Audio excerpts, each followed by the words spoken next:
आपण जी भूमिका घेतली मी त्याची चौकशी करेन आणि जर वापरात येणार नसतील, तंत्रज्ञान वापरण्याचं नसेल तर ते अशा मशीन आणण्याची गरज नाही.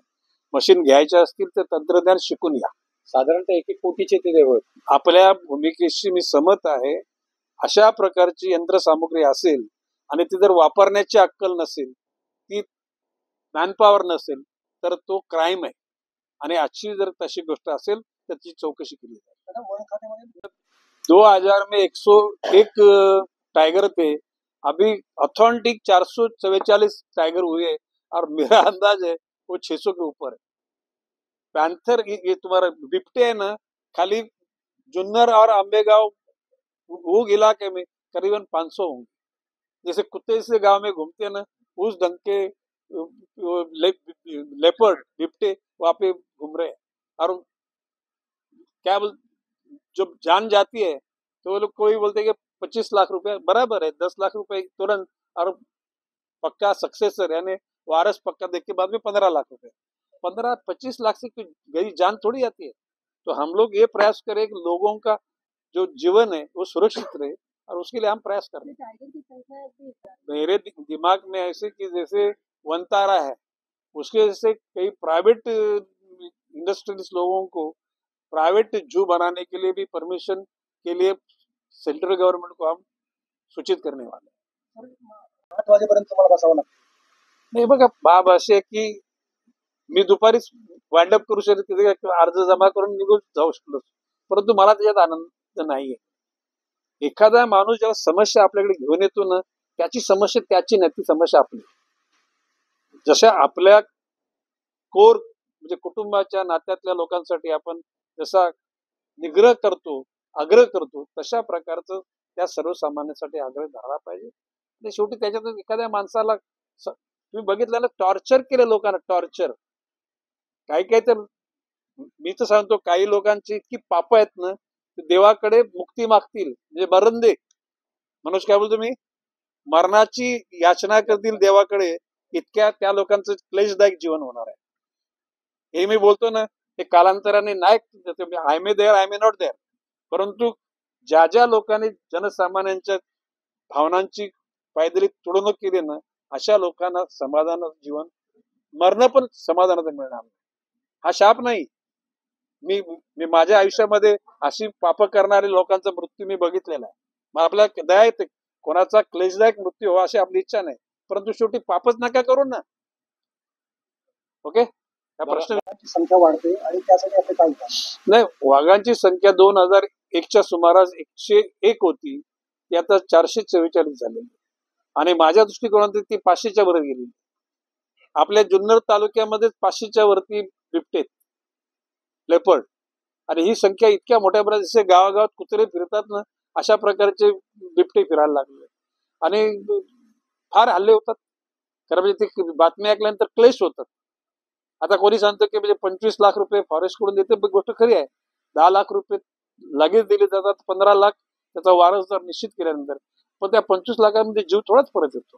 आणि म्हणून आमचा प्रयत्न हे हल्ले होणार नाही त्याच्याकरता यंत्रणा उभी करणं, जंगलाला लागणाऱ्या आगी त्या रोखण्याचा प्रयत्न करणं, लोकांना झाडं तोडण्यापासून परावृत्त करणं, की असा एक ग्लोबल वॉर्मिंग, जागतिक जी लाट आली वातावरण बदलाची, क्लायमेट चेंज, 2012-13ला तत्कालीन अमेरिकेचे व्हाईस प्रेसिडेंट अल गोर यांनी ग्लोबल वॉर्मिंगची घंटी वाजवली आणि इतक्या वर्षापासून जी एकूण आपण निसर्गाशी जो खेळ केला त्याच्या परिणामी तापमान वाढायला लागले. मी साधारण 1.5-2 महिन्यापूर्वी दुबईला 9 वाजता 45 डिग्री दुबईला तापमान होतं. किती? 9 वाजता.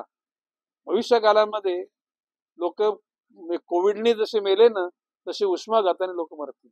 आणि त्याकरता एकच उपाय, आता या महाराष्ट्र सरकारमध्ये येत्या 5 वर्षात 250 कोटी झाडं लावण्याचं माननीय मुख्यमंत्री देवेंद्रजी फडणवीसांशी चर्चा केल्यानंतर त्यांनी सांगितले की जबाबदारी तुमच्यावर. या वर्षी आम्ही 10 कोटी झाडं लावली.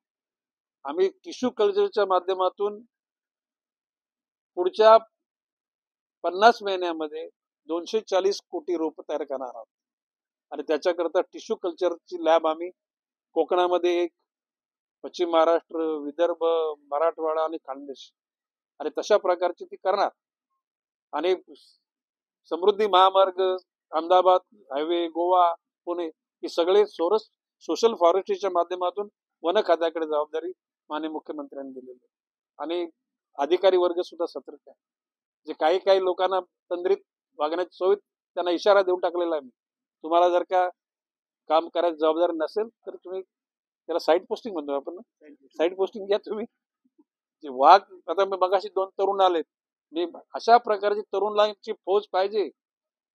आणि फॉरेस्ट मध्ये माझ्या दृष्टिकोनातून साधारणपणे 30,000 लोक फॉरेस्ट मध्ये भरले जातील. म्हणजे या साधारण येत्या 50 महिन्यात अशा प्रकारचं फॉरेस्टचं काम होईल. आणि ते वरदानच लोकांसाठी. आतापासून जर सुरुवात केली, नुसत्या महाराष्ट्राने, भारतातल्या सर्व राज्यांनी झाडं लावली, एशियातल्या सगळ्या देशांनी, मिडल ईस्ट मध्ये, युरोपमध्ये, अमेरिकेमध्ये, कॅनडामध्ये, तर कालांतरे आणखी 100-200 वर्षानंतर पुन्हा ते दिवस येतील. आयसीलँड म्हणजे दक्षिण ध्रुवावर, उत्तर ध्रुवावर सुद्धा बर्फाचं प्रमाण वाढेल आणि वातावरण बदलेल आणि माणसाला जगण्याला एक परिस्थिती निर्माण होईल. नाही, हे वंताराला मी स्वतः जाऊन आलोय. प्रॅक्टिकली वंताराला म्हणजे 5 स्टार हॉटेलमध्ये जे फळं असतात ना, ते त्या प्राण्यांना आहे. त्यांचं ऑपरेशन हायटेक पद्धतीनं ऑपरेशन होतं त्यांचं. तिथं अतिशय ट्रीटमेंट. पण आता धीरूभाई अंबानीची माझी दोस्ती होती, मुकेश अंबानी माझी दोस्ती, म्हणून गणेश नाईक त्यांची शिफारस करतोय, अजिबात नाही. लोकांना वाटलं तर निर्णय वन खात्याने घ्यायचा. म्हणजे त्यांना काय त्या प्राणी काय सांगून त्याचे, म्हणजे मी असं म्हणतो की 2,000 रुपयाची नोट पडली ना, ती उचलायला मुकेश अंबानी गेला ना, तर तेवढ्या कालखंडात 2 लाख रुपये त्याचा प्रॉफिट जातो कोणाचा. म्हणजे तुम्ही लक्षात घ्या मी काय बोलतो. म्हणजे ती 2,000ची नोट उचलण्याकरता जेवढा जाईल ना, तेवढ्यात 2 लाख रुपयाचा त्याचा प्रॉफिट वाढलेला असतो. म्हणजे दे आर नॉट बियॉन्ड मनी. ते तृप्त लोक आहेत. आता म्हणजे धीरूभाई अंबानीची माझी दोस्ती होती, मुकेश अंबानी दोस्ती आहे, आनंद अंबानीची दोस्ती आहे, परंतु ते पैशाच्या पाठी लागलेली लोक नाहीत. लोक शेवटी एखादा माणूस मोठा होतो ना, त्याला बदनाम करण्यामध्ये सुद्धा एक मजा वाटते. आणि तुम्हाला लोकांना म्हणजे कसं ना, का काही लोकांना म्हणजे कॉन्ट्रोवर्सी निर्माण केलं, ब्रेकिंग न्यूज ना, काय म्हणतो ब्रेकिंग न्यूज. त्यांनी आहात राहिला आणि त्या अनुषंगाने आज नवी मुंबई सिटी मोठ्या प्रमाणात ग्रो होते. आता नवी मुंबईला रिडेव्हलपमेंटचे डोळे लागलेले आहेत, मोठ्या प्रमाणावर रिडेव्हलपमेंट सुरू झालेलं आहे नवी मुंबईत. त्याच अनुषंगाने या शहरामध्ये अनेक समस्या निर्माण झाल्या, विशेष करून पार्किंग झाले वगैरे. अशा परिस्थितीमध्ये नुकताच युडीने एक GR काढलाय आणि नवी मुंबईतल्या कमर्शियलचा जो R+C सिडको जे 15% फक्त कमर्शियलसाठी रिझर्व ठेवत होती, ते आता युडीने 100% करायला परवानगी दिली आणि त्यासाठी तो GR काढला आणि त्याचं सजेशन ऑब्जेक्शन मागवलेलं आहे. जर या शहरामध्ये 100% कमर्शियल एखादे सेक्टर, एखादं पॉकेट कमर्शियल केलं तर समजू शकतो, जर PKC आहे तसं. परंतु एंटायर जर आता सिडको म्हणजे काय करेल, एखादी रेसिडेन्शियल प्लॉट भूखंड काढेल, तो रेसिडेन्शियल रेट वरती तो भरेल आणि त्याचं एंटायर कमर्शियल मध्ये तो कन्वर्ट करू शकणार आहे. आणि त्यामुळे मग भविष्यात या शहराची परिस्थिती कशी निर्माण होणार आहे. हे बघा, पूर्वीच्या काळी एक FSI मुंबई शहरात होता. पॉइंट वाढवताना सुद्धा दुनियाभरचे NGO हायकोर्टात जायचे. ओके, आजच्या कालखंडामध्ये हा UDCPR जो आहे ना, UDCPR याने संपूर्ण वाट लावलेली आहे. भविष्य काळामध्ये मुंबई, नवी मुंबई यातून सेक्टर 1, 9, 10 मध्ये लोक जाऊ शकणार नाही. ज्या इमारतीमधली राहण्याची लोकांची संख्या, रस्त्याचं एकूण रुंदीकरण, हे प्रमाण कॉन्ट्रोवर्सी होणार. आणि ज्याला शांतताप्रिय नागरिक आहे, हा मुंबईत पण नवी मुंबईत पण राहणार. मी तर बोललो मी बोललोय कुठल्या सुपीक माणसाने ही कल्पना राबवली. 7 FSI, 9 FSI. फक्त पैसे कमवायचे आणि निघून जायचं, याच्या पलीकडे काय नाही. सिडको एक लोकांच्या हिताकरता सिडकोचे आता अधिकारी ठीक आहे, पण मधल्या काळात जे सिडकोचे अधिकारी होते ना, लोकांच्या हिताची जपणूक नाही केली त्या लोकांनी. त्याने फक्त पैसे कसे मिळतील हाच विचार केला. पण मग आता नवी मुंबईचा जो ऱ्हास होत चाललेला आहे तो रोखण्यासाठी नवी मुंबईचा नाही, MMRDचा ऱ्हास होणार आहे. मान्य, पण हे रोखणं तर आपलं एक लोकप्रतिनिधी म्हणून. अरे पण अरे उद्याला प्रश्न मी बोललो ना, हा युनिफाईड डीसीआर हा योग्य नाही हे मी बोललोय, वारंवार बोललोय. आता कुठे बोलायचं ते बरं, काही ठिकाणी सिक्रेट ठेवायचं त्या ठिकाणी मी बोललोय. मी पिन ड्रॉप सायलेन्स होतं मी बोलल्यानंतर. समजू द्या मी कुठे बोललोय. सर, एक ओके. शेवटच्या तरुणांची गरज आहे आपल्याला. कशा प्रकारची भरती असेल, कशा प्रकारचं प्राधान्य असेल, काय? बाब अशी आहे की मी जरा थांबा ना जरा. स्वतः एखादी गोष्ट माझ्याकडून नाही घेतली तर मी स्वतः अनरेस्ट असतो. मी आता लोकांना, आमच्या खात्याच्या लोकांना काय म्हणतो माहितीये की पूर्वी श्रीलंकाचं सिलोन जे रेडिओ स्टेशन होतं ना, ते भारताच्या पेक्षा पॉवरफुल होतं. तर कुठलं, त्याला बिनाका गीतमाला, अमीन सयानी नावाचे एक अँकर ते बिनाका गीतमाला सादर करायचे. आणि जे अतिशय उत्कृष्ट गाणं आहे ते 8 वेळेला त्या 8 आठवडे जागायचे. तर त्याच्या पूर्वी 15 मिनिटं अगोदर हवा महल नावाचा एक कार्यक्रम, हवा महल म्हणजे हवेमध्ये मैल होत नाही. आणि म्हणून मी आमच्या अधिकाऱ्यांना, मला हवा महल मध्ये नाही जगायचं, मला रिअलिस्टिक जीवनात जगायचं. आणि माणूस न खाता पिता माणूस काय मरत नाही. आता आता मी तिथेच बसतो ना, सकाळी किती वाजता, किती तास झाले, 9 तास, हिला पाणी मी नाही. ऑन द कॉन्ट्री माझी एनर्जी तशीच उलट वाढलेली. गोरगरिबांचे जर दुःख दूर झालं तर, जर आनंद मिळाला ना, शक्ती वाढते आपल्या. फिजिकल सायन्स ते सांगत नाही, परंतु अध्यात्म सांगतं की तुम्ही गोरगरिबांच्या मनाला यातना दूर करा, तुम्हाला शक्ती ती आपोआप प्रदान होते. तर फॉरेस्टमध्ये मी मंत्रिमंडळाची संमती घेऊन फॉरेस्ट करता पब्लिक इश्यू काढणार आहे.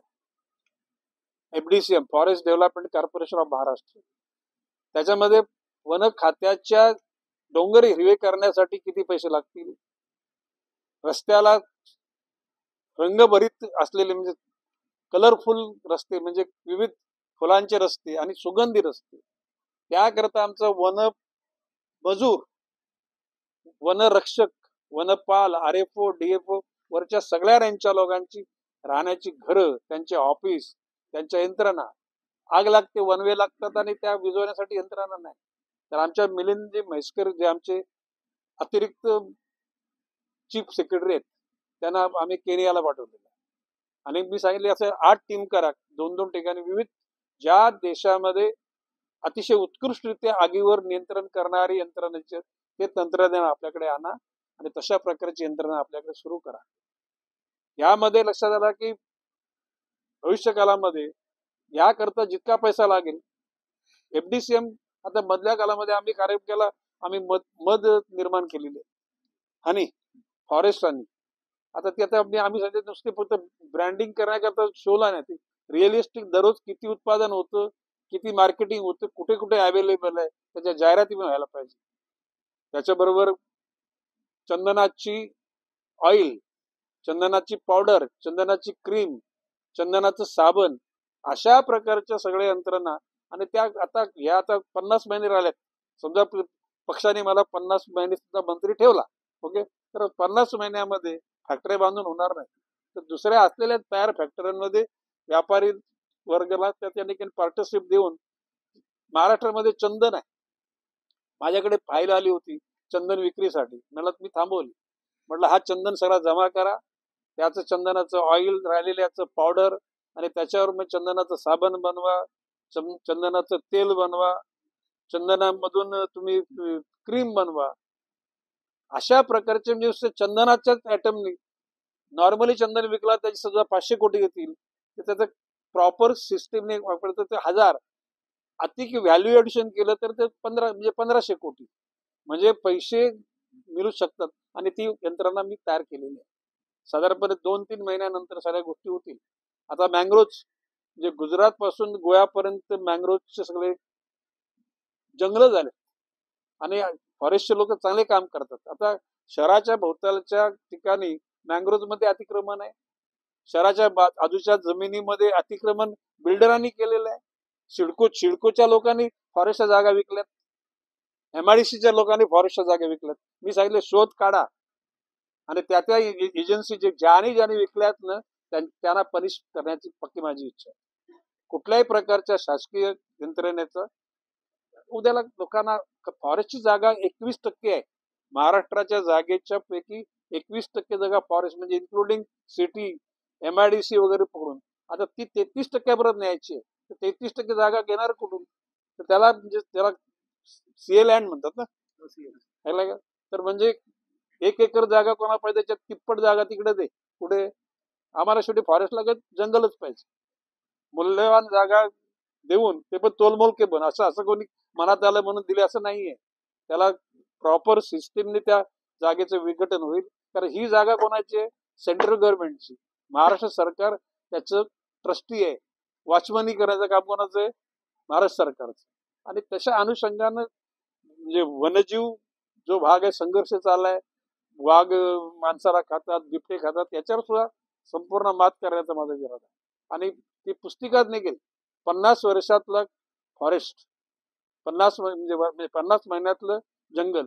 आणि माझा दावा आहे की गणेश नाईकला नाही परंतु वन खात्याला हा महाराष्ट्र 100 वर्ष आठवून काढेल अशा प्रकारची प्रक्रिया मी करणार आहे. 10 तास तुम्ही खुर्चीवर बसताय, तरुणांना लाभेल अशा प्रकारची एनर्जी आहे. एनर्जीचा राज काय आहे लोकांना कळायला पाहिजे. हे बघा, मी काय बोललो, मी काय कोणावर मेहरबानी करायला इथे नाही आलो. मी माझ्या मनाला आनंद देण्यासाठी आलो. आणि माझा दावा आहे माझ्या सवासात राहता ज्यांच्या मनामध्ये अकार्यक्षमता असेल ना त्यांची पण कार्यक्षमतेमध्ये रूपांतर होईल हा विश्वास आहे माझा. आणि मी माझा दावा आहे नुसत्या खाण्यातून माणसाची शक्ती निर्माण होत नाही. एखाद्या माणसाला आपण मदत केल्यानंतर त्याच्या चेहऱ्यावरचा जो आनंद असतो ना ती तुमची एनर्जी ट्रान्सफॉर्म होते असं माझं मत आहे. ओके.